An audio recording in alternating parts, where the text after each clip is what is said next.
Well, this is my debut video for my channel named TangoTime about my full-time RV life.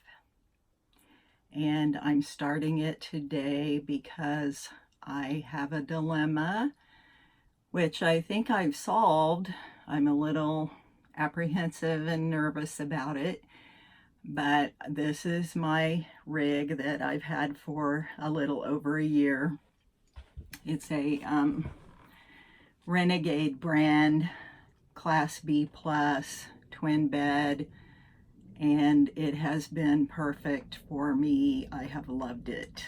I spent some time at a caravan, went to the RTR for a few days in it, and traveled back and forth out west, and finally landed at a 55 and up community for the rest of the winter, although I did do some traveling in it to hike, and it's small enough that I don't tow. It's 25 feet long. So I don't really have to have a tow vehicle. I just drove it, but I wound up putting a lot of miles on it, and it's a 2016, so I paid quite a bit, and I'd like to not put so many miles on it so fast.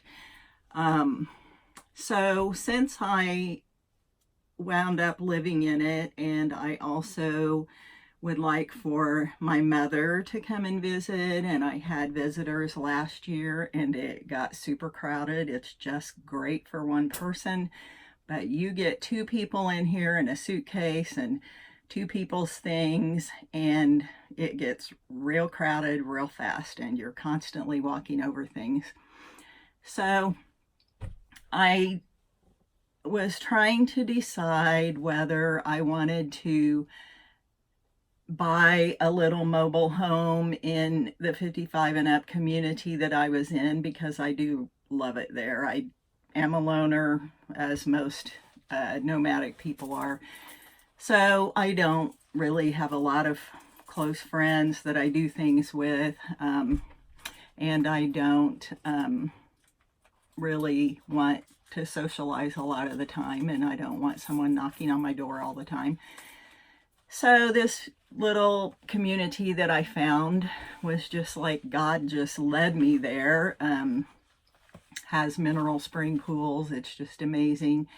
And I loved it. I loved the people. They have lots of activities if you want to participate, but if you don't, they leave you alone.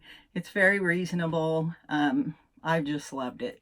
So I thought, well, I had to come back home for the summer to tie some loose ends up, and I'm getting those taken care of, hopefully by fall.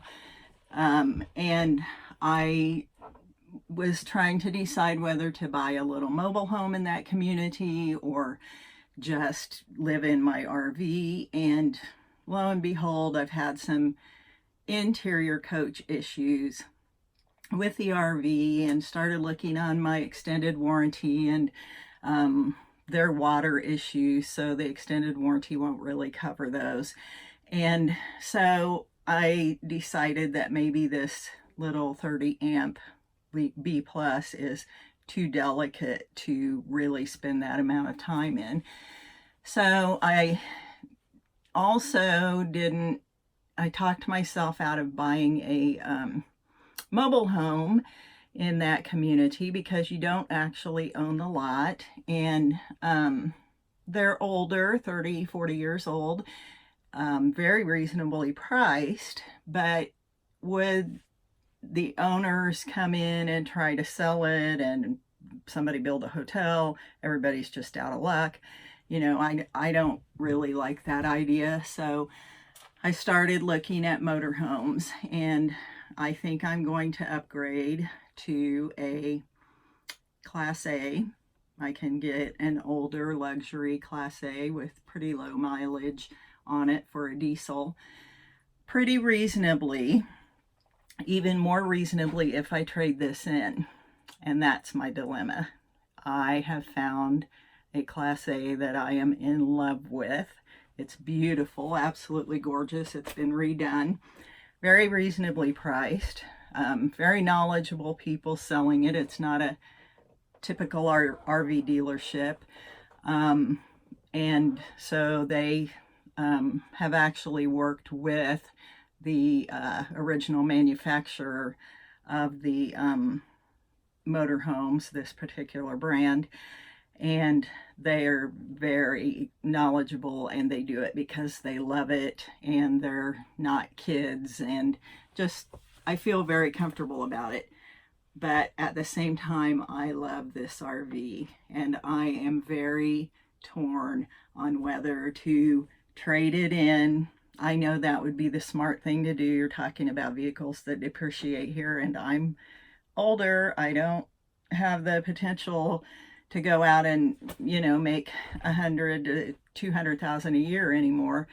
So I'm just trying to make that decision. And every time I think I'm going to trade it in or just fix the things that are wrong and sell it for as much as I can get out of it, I come up and get in it and I just can't do it. And then I have to talk myself into the fact that it's going to be extra taxes, extra insurance. It's just ridiculous to do it. And if I leased it out to someone, it's probably going to get wrecked or torn up, because I actually bumped a few things when I first started driving it, and I learned real quick that if you can't get through a space and there's traffic, stop, hold up traffic, do whatever you have to do. You can only worry about you when you're driving a vehicle this big, and not hitting someone else, but of course, but if people are trying to force you through an area that you don't feel comfortable squeezing through or anything like that, stop. You have to take care of yourself and your rig. So I learned all those lessons the hard way because I didn't have any driving classes before I started. I will have on the bigger one, and it's 11 feet bigger. It's not a huge 40 or 45 foot.